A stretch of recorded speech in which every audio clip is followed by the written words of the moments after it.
A Gi já entrou.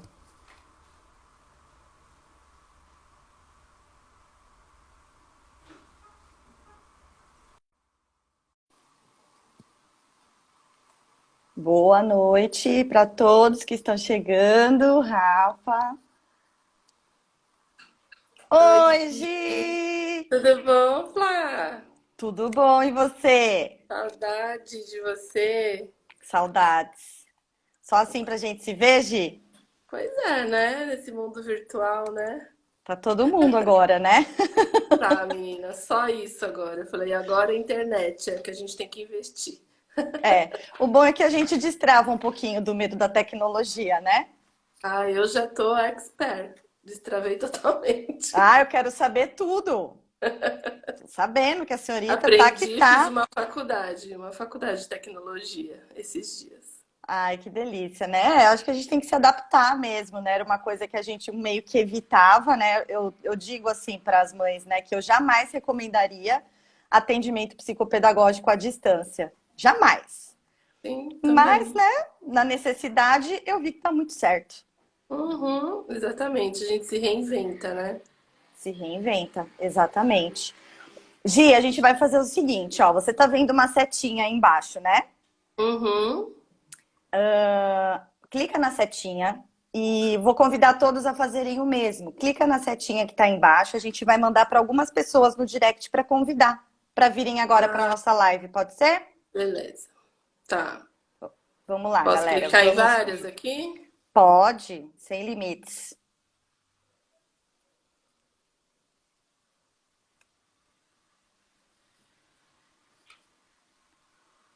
Mirela entrou. Boa noite, gente.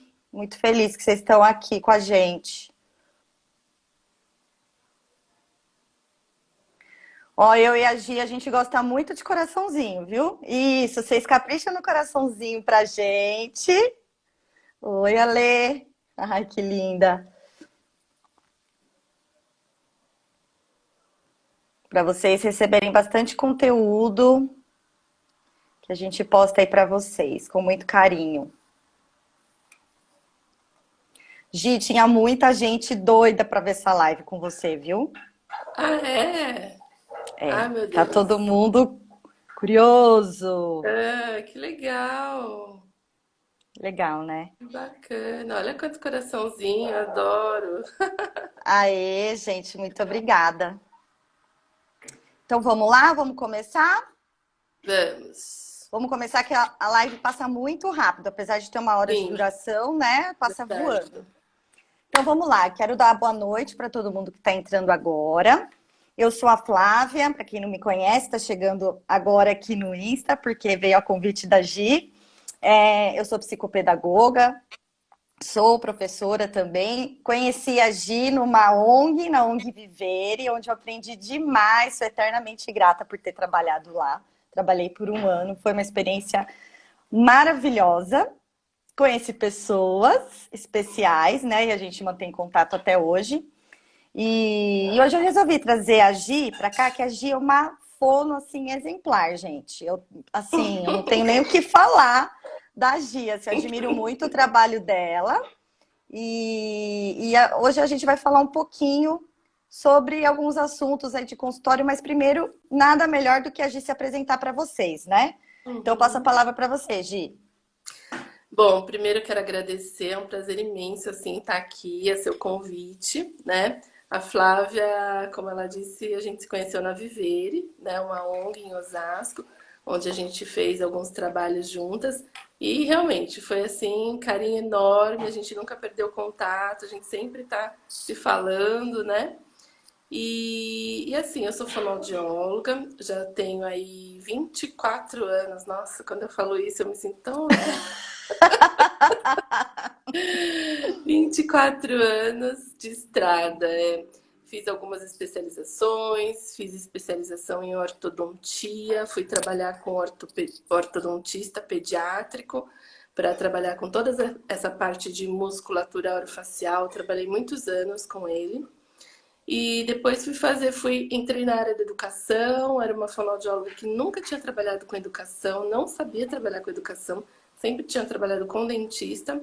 Depois de 8 anos de formada, fui fazer uma pós em educação. Me apaixonei pela área educacional, pela fonoaudiologia educacional e nunca mais saí.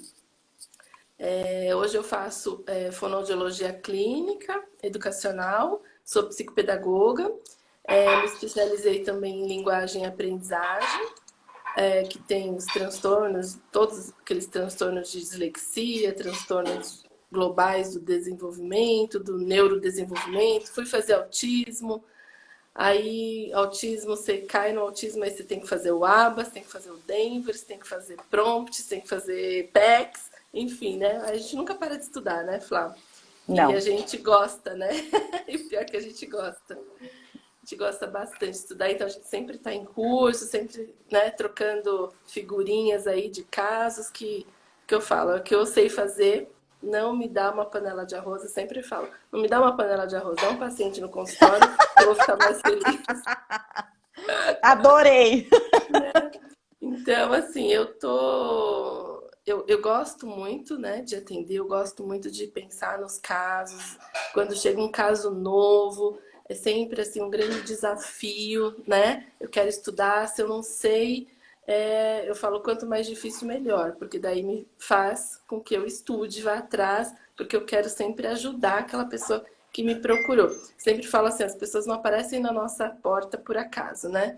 Então sempre tem um motivo. Então, que eu seja esse motivo e que eu tenha aí todas as ferramentas necessárias para ajudar essa pessoa no que for melhor para ela. E é isso, eu acho que tô aí. Agora, na quarentena, estamos fazendo teleatendimento, isso a gente vai falar mais pro final, né? Mas Isso. é isso. Ai, que delícia. Eu falo aqui sempre nas lives, né, que cada criança, cada paciente que chega pra gente é uma caixinha de surpresa, né? Porque às vezes os pais têm uma queixa que é só a pontinha do iceberg. Daí a gente vai descobrindo um monte de coisa. E quando você vai ver na transformação daquela criança, é a coisa mais linda que tem, né? Eu acho que é o que não tem preço pra gente. Gi, tem muitos pais aqui hoje presentes, tá? Pelo que eu tô vendo aqui, a galera que tá entrando tem muitos pais. E hoje, assim, no seu consultório, né, por curiosidade, assim, tem alguma causa que as pessoas te procuram, assim, com mais frequência em relação às crianças, tá? Tem. Hoje eu recebo muita criança pequena, de 3 anos, 4, até 5 anos, é o meu público, assim, é metade do meu consultório. Na maioria, na grande maioria, meninos de Uau! 2 a 5 anos que não falam. Então, a pessoa já me liga e fala assim: meu filho não fala, ou então ele fala pouco, só fala mamãe e papai e mais nada. Então, eu quero saber o que eu faço, né? A pessoa, quando coloca lá no Google, meu filho não fala, você tem a palavrinha autismo. Então, eles me ligam muito para saber: olha, você acha que meu filho tem autismo? Então, assim, não dá para saber se seu filho tem autismo assim por telefone, né? E é todo um processo para saber se seu filho tem autismo. Mas nem sempre, quando a criança não fala, é um processo de autismo, né? A gente tem. O Google é assim, é ótimo, mas também é complicado você dar um Google, né? Como a gente fala. Porque eu falo que é igual ler bula de remédio. Se você lê, você não toma, né? É. Então, quando a mãe olha lá, meu filho não fala, ele é autista, então ela já vem no consultório, às vezes, com o diagnóstico pronto. Ah, eu li que ele é autista porque ele não fala. Às vezes, isso acontece realmente. Às vezes, ele é autista. E muitas vezes ele não é autista. Né? Ele é apráxico. Inclusive, hoje é o dia da conscientização da apraxia da fala na infância. AFI. Vocês vão escutar muito sobre a apraxia agora, porque ela está sendo muito divulgada, né? É uma patologia nova que a fonoaudiologia hoje trabalha, atua, porque ela é muito parecida com o autismo, né? Ela difere em algumas coisas, mas muitas pessoas, muitos apráxicos, né, foram diagnosticados autistas erroneamente. Uau! Então, hoje, depois eu quero falar um pouquinho da apraxia, o que é apraxia, quais são os sintomas, para a gente poder divulgar isso. Porque, assim, quando chega no consultório uma criança que ela não consegue falar, é assim, para mim isso é muito angustiante. Eu imagino para os pais como isso deva ser, um filho seu que na época de falar mamãe, papai e se comunicar verbalmente, ele não consegue. Então isso é muito frustrante para os pais e a gente sabe que a gente tem técnicas para conseguir fazer com que essa criança fale. Então a gente estudou muito sobre isso e a gente descobriu que a apraxia dá para a criança falar, tem como ela falar melhor, né? Tem um tratamento específico para isso, é só ele saber que isso pode ser tratado, né? E muitas vezes ele é diagnosticado, ah, seu filho não fala, ele não vai falar, ele é autista, ou então a gente escuta muito assim que é pediatra, né, ou familiares falam assim, ai, calma, né, ele vai falar lá na frente, ele vai falar, mas a gente não pode perder tempo, né? A gente sabe que nós temos a poda neural, nós temos os neurônios espelhos, que é o tempo que a gente precisa. É ali, os 2, 3 anos, 4 anos, é um tempo que a gente precisa estimular esse cérebro, precisa fazer essas conexões neuronais, senão fica muito tarde. Não vou dizer que não tem melhora quando uma criança chega mais tarde no nosso consultório. Sim, tem. Só que é bem melhor a intervenção precoce. Quanto antes ele chegar, melhor a gente vai ter ganhos aí bem significativos, tá? Tá. Então, E o que você, chega muito hoje são crianças com atraso do desenvolvimento da linguagem, crianças com transtorno do espectro autista, criança com apraxia, mas muitas vezes eles não sabem que são apráxicos, né? Eles vêm assim, ele não fala o que ele tem, né? Ele só fala mamã, papá, bibi, bobó, não consegue pronunciar algumas vogais, tem dificuldade, distorce tudo, fala na língua dele, mas não sai daquilo. Então a gente faz toda uma avaliação onde a gente percebe que aquela criança tem apraxia. E aí a gente começa a tratar com os métodos eficazes e aquela criança começa a falar. Então isso eu acho que é muito satisfatório para a gente enquanto fonoaudiólogos, né?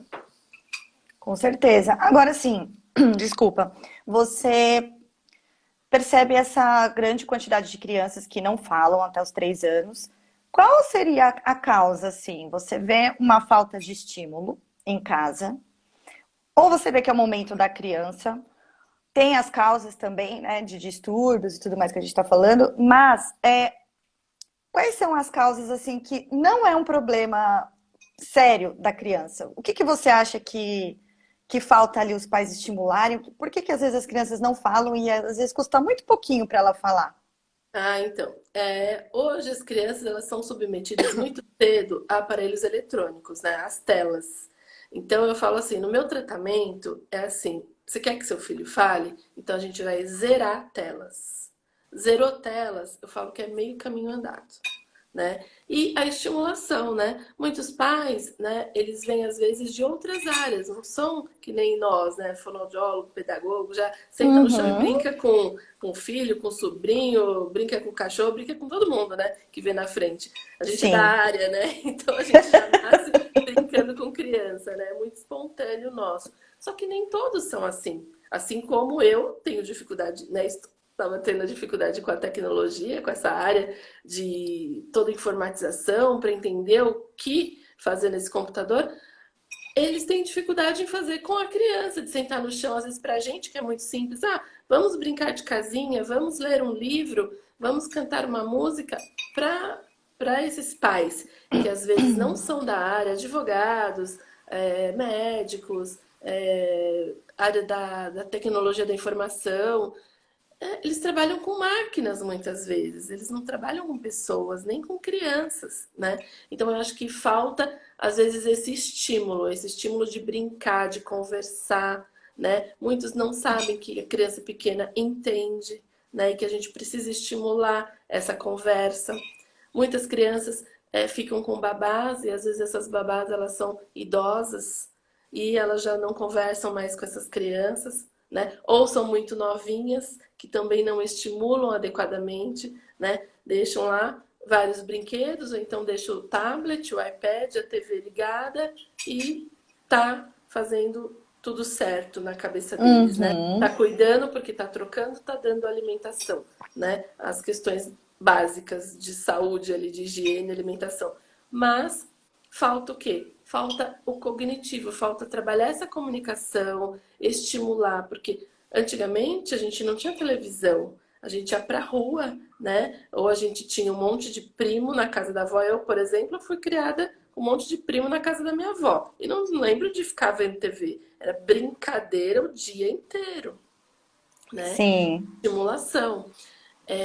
Então, hoje, o que eu vejo muito é isso: os pais muito no celular, dá o celular para o filho porque está mais fácil, é mais prático, né? Porque chega cansado do trabalho, então eu vou dar o celular para o meu filho que está tudo ok, né? Então, eu acho que falta sim esse estímulo, mas a gente não pode se acomodar e pensar que tudo é falta de estímulo, porque tem sim, tem muitas crianças que são apráxicas, que têm algumas características de transtorno do espectro, tem o atraso do desenvolvimento da linguagem, né, que hoje é muito considerado como TDL, né, o transtorno de desenvolvimento da linguagem, que também atrasa a fala, atrasa a linguagem. Então, assim, tem N questões que podem estar envolvidas. Uma criança com uma infecção de ouvido, uma otite, né? Bebê que mama deitado, né? Se tiver uma predisposição, vai ter otite de repetição, aquela dor de ouvido, porque o leite Uhum. foi para o ouvido. O canal auditivo do bebê, quando ele ainda é pequeno, se ele toma o leite deitado, esse canal ele é muito na horizontal. Então, o que acontece? O leite vai para o ouvido. Tem algumas crianças que têm uma imunidade melhor, não acontece nada. Tem outras que ficam doentes sempre.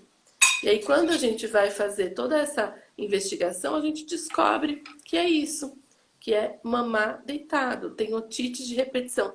Otite de repetição gera desatenção, gera atraso nas questões de linguagem, gera atraso na fala, porque ele não se concentra, ele não presta atenção no som. Não que ele não escute, mas ele não tem atenção ao som, né? E lá na frente a gente pode falar sobre o processamento auditivo, que está muito relacionado com as otites de repetição, né? Nossa, e a mãe vai descobrir isso lá no primeiro aninho, porque não consegue alfabetizar, e aí já passou um tempão, né, que poderia ter começado algum acompanhamento, né, que é na fase de alfabetização mesmo, que a gente consegue nortear mais ou menos aí o acompanhamento também. Eu acho assim, é onde bomba, né?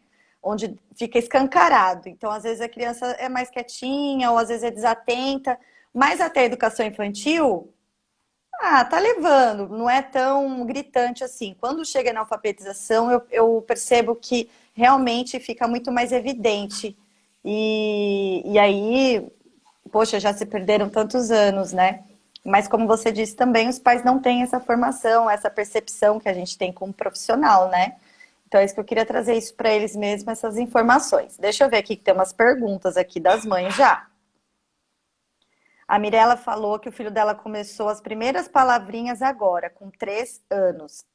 É atrasado 3 anos? É tarde. O ideal é que com 10 meses a criança comece a balbuciar. Quando for com um aninho, ele já tem que apontar. Então a gente olha muito a comunicação da criança. Ela olha, ela aponta. Então, com um aninho, se você mostra a bola, ela tem que olhar para a bola. Você fala, olha o papai, olha para o papai, né? E a criança quer balbuciar muito, ela quer começar a falar bá, pá. Então ela começa a emitir algumas sílabas. Aos 2 anos, o ideal é que ela já tenha, em média, 200 palavras. Aos 3 anos, ela precisa já estar formando frases e contando histórias. Porque aos 5, ela já vai começar, né, precocemente, ser alfabetizada, né? Precocemente, vamos colocar em Precocemente, letras garrafais. exatamente. Porque você sabe, Flá, que eu atendo gente que chega no meu consultório e fala assim: olha, eu queria marcar com você porque meu filho está com distúrbio de aprendizagem. Aí eu, qual a idade? 5 anos. Então, assim, 5 anos de distúrbio de aprendizagem. Então, assim, gente, não existe isso. O cérebro só está maduro aos 7 para começar um aprendizado da leitura e da escrita. A gente que antecipa as coisas. Antigamente, nós entramos na escola, nós não, né? Porque você é novinha, né? Mas eu entrei na escola, eu entrei na escola com 7 anos, né? Então, com 6, porque eu faço em junho, que eu acho que eu estava imatura para entrar. Né? Minha mãe até fala isso até hoje. Ela falou assim: nossa, a Giovana devia ter entrado aos 7. Eu ia aproveitar mais, porque eu perdi algumas coisas, porque eu não tinha maturidade para absorver, né?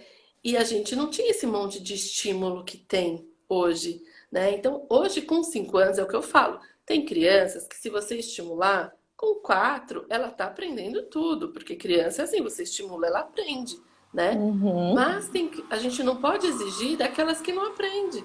Fruto não cai da árvore sem estar maduro. Então, cada um tem o seu tempo de aprendizagem, né? O seu amadurecimento cognitivo para determinadas habilidades. Então, não dá pra gente falar que uma criança com 7 anos, muito menos com 5, que ela tem um distúrbio de aprendizagem, né? Então, sempre que as mães chegam, eu falo, olha, a gente pode estimular algumas coisas, mas ela não tem um distúrbio, né? Então, a gente orienta, a gente faz toda uma estimulação para que a gente treine essas habilidades básicas, que a gente sabe que são pré-requisitos ali, né? Para ela começar a desenvolver.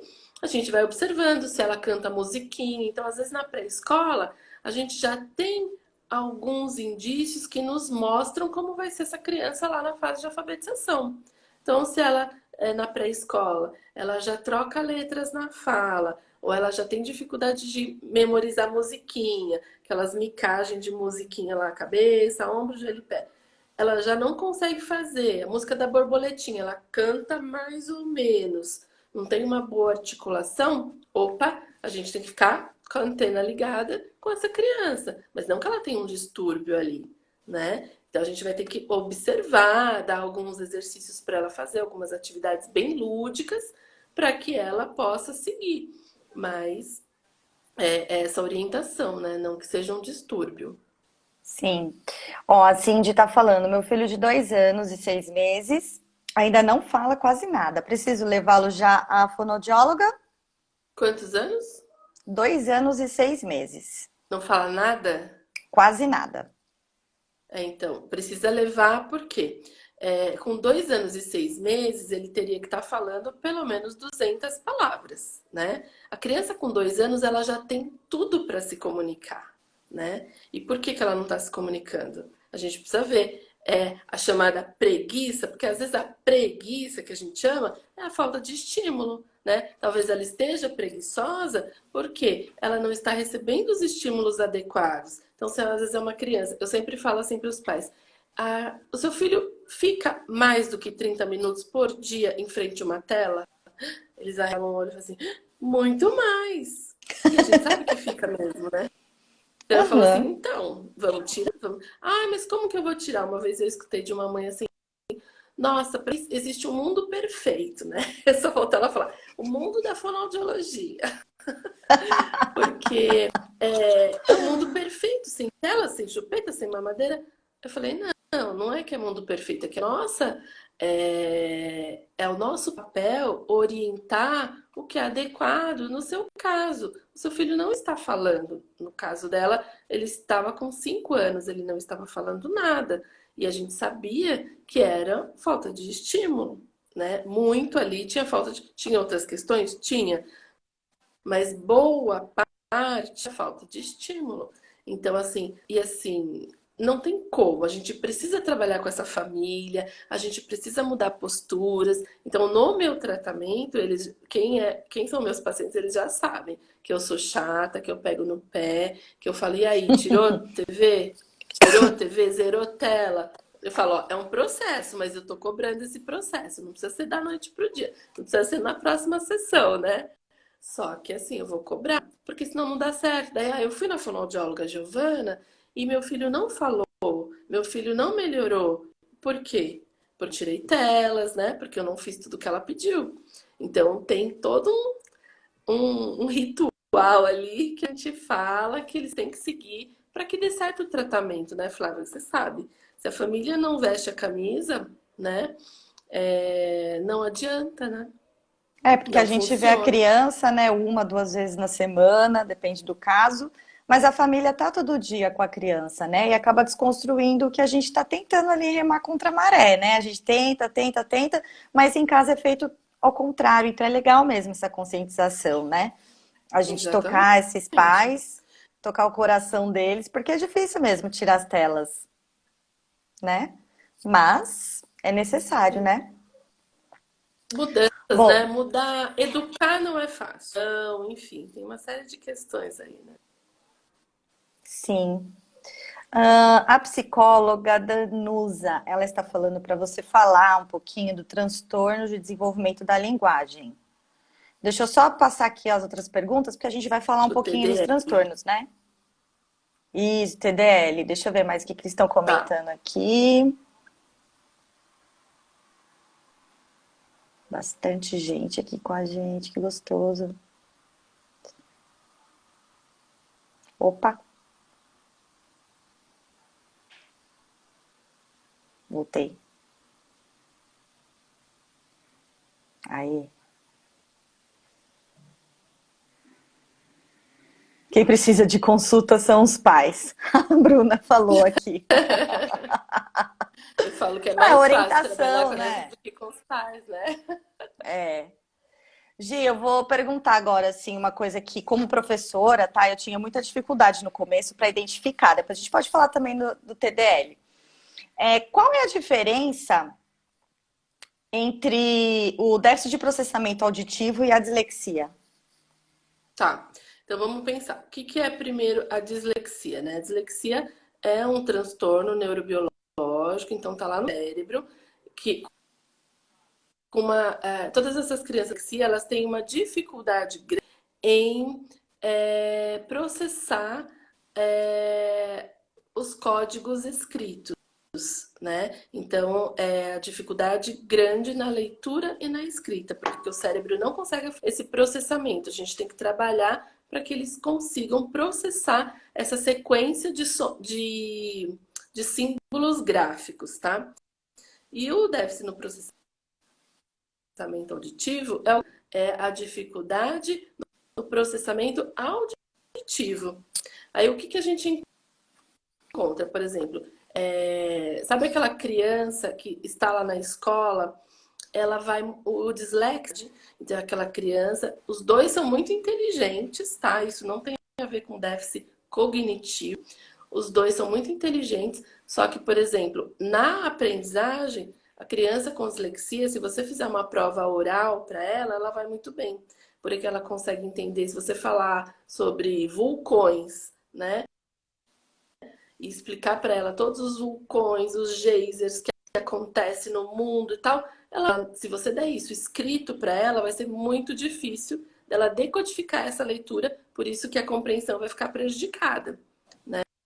Já no déficit auditivo, no DPAC, né, do distúrbio de auditivo central, o que que acontece? Você vai fazer uma explanação oral, a criança com DPAC, ela vai ficar totalmente perdida. Ela vai entender o que é vulcão, que você está falando vulcão, mas nada, né? Agora, se você escrever para ela, se você desenhar, ilustrar, ela vai conseguir interpretar. Então, essa é a diferença das duas jeitos de aprender, tá? Os dois déficits, né? Um é muito mais visual do símbolo gráfico, o outro é muito mais auditivo. Agora, eu tenho criança disléxica que tem comorbidade, o DEPAC, tá? Então, ele Nossa, pode estar associado a crianças disléxicas. Por isso que em toda criança disléxica, a gente precisa fazer o exame do DEPAC, o exame do processamento. Porque a gente dá esse processamento. E muitas vezes eu tenho uma criança que ela tem dificuldade tanto na compreensão, e aí ela tem de escrever, ouvir, processar, entra como um transtorno de aprendizagem. Por isso que às vezes os tá. casos não são assim isolados. Ah, meu filho não aprende, ele é preguiçoso. Não, calma, vamos ver o que está acontecendo. Tem questões pedagógicas, às vezes, a criança mudou de escola, criança teve uma questão ali com a professora, teve alguns traumas, né, emocionais na vida dela que travaram na aprendizagem, mas a gente tem aí também outras questões neurobiológicas que também interferem nessa aprendizagem. Tá. Os dois, tanto a dislexia quanto o déficit de processamento auditivo, elas podem atrasar a alfabetização, então, ou não Sim, sim, necessariamente? Sim, sim, né? sim, sim. Eles atrasam, mas, por exemplo, vamos supor que depende muito do estímulo que recebe e depende muito do grau que ela tem dessa dificuldade. Então, por exemplo, eu tenho, às vezes, adultos que estão na faculdade, conseguiram ali, né, rasparam os anos todos ali com muita dificuldade, mas descobrem o diagnóstico ou de DEPAC lá na época da faculdade, quando estão prestando vestibular, né? E aí, assim, eles percebem, nossa, foi difícil, né? É uma criança, às vezes, que tem muita dificuldade dos anos e de lá na frente. Ou não, ou se descobre muito precocemente, e aí a gente já consegue tratar isso, minimizando Tá. todas essas dificuldades. Mas depende muito de cada grau. Às vezes você passa a vida inteira sem saber que você é disléxico ou tem um TDAH, porque é muito mínima essa alteração em você. O déficit de atenção pode ser um efeito colateral, digamos assim, da dislexia? O déficit de atenção, o TDAH, ele pode vir em comorbidade também, né? Dislexia é uma coisa, descalculia é outra coisa, TDAH é outra coisa, né? Aí você tem o TDAH que pode ser de atencional e pode ser que seja o Tá. hiperativo. Então tem o TDA, que ele não é hiperativo, né? Aquela criança que fica pulando, correndo, não consegue sentar. Não, ele é um TDA. Tem déficit na atenção, né? E isso pode estar em comorbidade também com a dislexia, também com o processamento auditivo, também com o TDAH, também com o autismo. Então, todas as patologias, elas se cruzam muito. Às vezes você não tem uma coisa, né? Você tem duas, três juntas na criança. Sim, tem muitos traços parecidos também, né? A Tem. Pamela está perguntando aqui, ó, quero saber dessa parte orofacial. O Marcelo tem 5 anos ainda e baba às vezes, além das trocas que ele faz.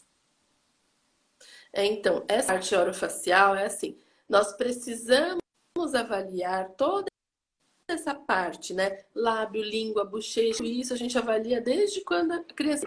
Às vezes chegam alguns bebês no consultório, que às vezes as mães que estão ali na recepção, elas falam, nossa, mas como assim? O bebê vai falar? Né? Não, não que a gente vai fazer esse bebê falar. É porque a fonologia, a gente trabalha com todos os transtornos da comunicação. Então, o bebê, tá, a gente não vai dar a fala dele, mas o que que acontece? Hoje tem um protocolo que é o teste da linguinha e tem o teste da orelhinha. Muitos bebês estão falhando nesses testes que é obrigatório na maternidade. Então, hoje você tem um filho, ele vai passar lá por todos os testes da maternidade, né? E o teste da linguinha. O que é o teste da linguinha? Verificar se a criança tem uma língua mais comum como língua presa, né? Na verdade, a língua presa não é falar afim, tá? Isso é um outro nome. A língua presa é uma língua mesmo que a gente chama de... O frênulo é curto, então ele pode ser curto ou ele pode ser anteriorizado ou misto. O que quer dizer isso? É uma alteração nessa cordinha que a gente tem aqui Que embaixo prende da a língua, língua, né? que prende a língua, que na hora que o bebê vai mamar, porque muitos bebês não conseguem mamar no seio, né, lá da mãe na hora da maternidade. Às vezes tem as questões emocionais, enfim, mas muitos não conseguem porque não tem o abaulamento da língua e nem força necessária, porque é tão pregadinho que a língua não consegue fazer um movimento de sucção. Então eles não conseguem ganhar peso. Então, antes não se sabia isso. Aí, com a fonoaudiologia hospitalar, abriu-se todo um estudo, né, artigos científicos, e estudou-se a linguinha do bebê. Por isso que hoje tem o teste da linguinha. Então, aí, o que elas fazem? A fono do hospital faz um teste, olha, manda para a fono do consultório. Então, eu recebo também muitos bebês no consultório avaliar essa língua, para ver se esse, no desenvolvimento dele, com um mês, porque ela manda para casa, né? Orienta a mãe a já procurar a fono. E assim, o que a gente orienta a mãe? Ele tá mamando? Vamos dar o peito ou dar a mão, vamos ver como é que ele tá mamando. Às vezes o bebê engasga muito, às vezes ele não consegue pegar, não tem a pega adequada por conta da língua, né? Então isso já é uma questão orofacial que a gente até investiga. Quando a criança já tem mais idade, a gente investiga como é que foi a sua amamentação. Foi fácil, né? Foi uma amamentação difícil, ele não pegava. Então tem mães que relatam, nossa, eu desisti porque ele não pegava nunca. E às vezes a língua era tão curtinha que não conseguia aderir ao mamilo, né? E ninguém sabia disso antes, isso é muito novo. Então a gente tratando, fazendo massagens para estimular essa linguinha a pegar e a ter uma boa amamentação. Então, né, por que eu quero falar disso? Isso tudo é a motricidade orofacial. Então, a gente precisa toda essa musculação, né, de sucção, deglutição, que é o ato de engolir, né, para balbuciar, mastigar. Então, depois ele começa a mastigar, ele sai da fase da papinha, sai da fase do leitinho, vai para a fase da papinha, até começar texturas mais próximas à do adulto, os dentinhos começam a nascer. Então, toda essa fase a gente acompanha se o bebê está babando. Baba quando vai nascer dente. Fora isso, ele não pode estar babando. Se ele está com essa baba, essa que a gente chama de cialorreia, se ele está com essa cialorreia, assim, por mais de 2 anos, precisa ser investigado. Ele não está conseguindo perceber essa saliva na boca. E isso atrapalha a fala. Quando nós estamos gripados, o que acontece? A gente não consegue deglutir, né? Não consegue engolir essa saliva.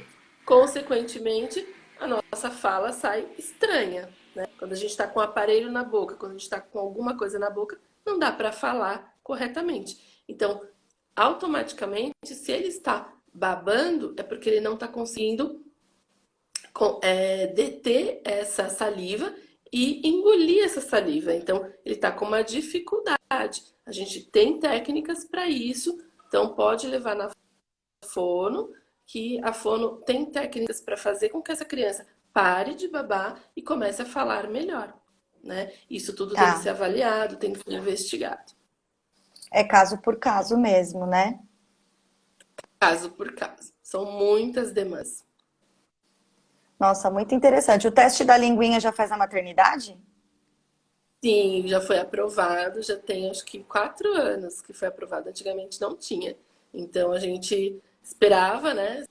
Se a médica tasse para fono, a gente, se não, chegava no consultório depois, lá com 3, 4 anos que não conseguia falar, aí que ia fazer o pique da linguinha, mas se fizer antes é muito melhor, porque aí já cicatriza, a criança já começa a mamar, já começa a comer melhor, enfim. Então tem que sempre avaliar tudo isso. Dani Lima está perguntando, minha filha tem 9 anos, na escrita ela troca o T de tatu pelo D de dado e o E de elefante pelo V de vaca. A pronúncia é certa, mas na escrita ela troca.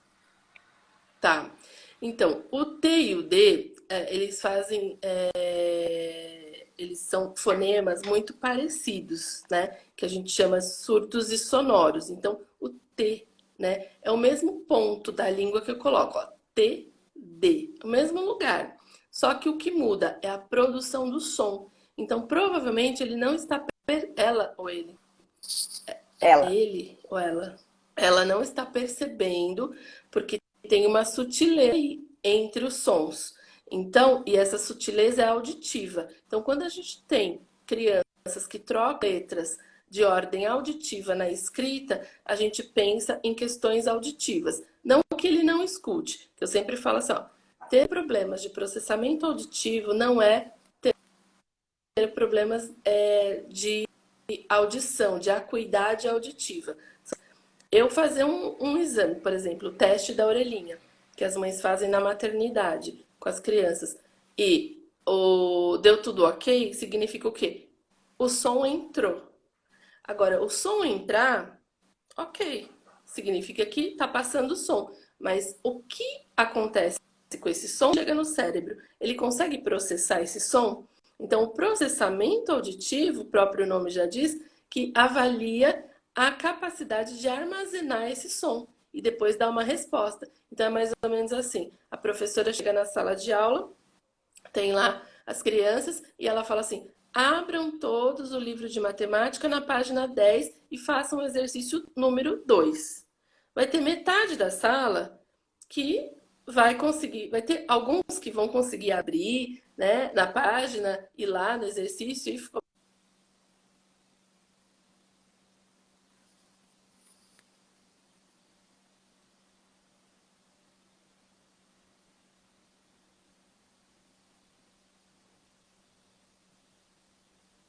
Travou aqui para mim.